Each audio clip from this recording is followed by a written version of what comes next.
Ow.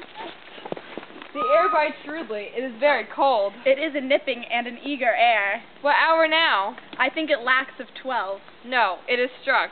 Indeed, I heard it not. Then it draws near the season wherein the spirit held his wont to walk. Crack! What does this mean, my lord? The king doth wake tonight and takes his rouse, keeps the sail and the swaggering upspring reels, and as he drains his draughts of greenish down, the kettle drum and trumpet doth spray out, the triumph of his pledge. Is it a custom? Aye, marry, is it. But to my mind, though I am native here, and to the manner born, it is a custom, more honored in the breach than the observance. This heavy-headed revel, east and west, make us traduce and tax of other nations. They clip us drunkards, and with swinish phrase, soil our addition, and indeed it takes from our achievements, though performed at height, the pith and marrow of our attribute.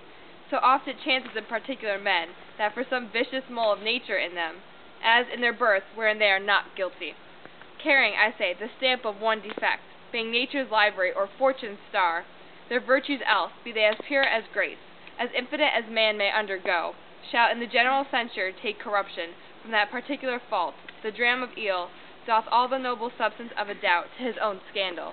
Look, my lord, it comes. Angels and ministers of grace, defend us! Be thou a sphere of health or goblin damned. Bring with thee airs from heaven or blast from hell. Be thy intents wicked or charitable. Thou comest in such a questionable shape that I will speak to thee. I'll call thee Hamlet, King, Father, Royal Dane. Oh, answer me. Let me not burst in ignorance, but tell why thy canonized bones, hearsed in depth, have burst their sacraments, why the sepulchre wherein we saw thee quietly inurned hath opened his ponderous and marble jaws to cast thee up again. What may this mean, that thou, dead corse, again in complete steel, revisitest thus the glimpses of the moon, making night hideous, and we fools of nature, so horridly to shake our disposition, with thoughts beyond the reaches of our souls? Say, why is this? Wherefore? What should we do? It beckons you to go away with it, as if some impartment did desire you alone. Look, with what courteous action it waves you to a more removed ground, but do not go with it. No, by no means. It will not speak, then I will follow it. Do not, my lord. No. Why, what should be the fear? I do not set my life in a pin's fee, and for my soul, what can it do to that, being a thing immortal as itself? It waves me forth again, I'll follow it. What if it tempt you toward the flood, my lord, or to the dreadful summit of the cliff that beetles o'er his base into the sea, and there assumes some other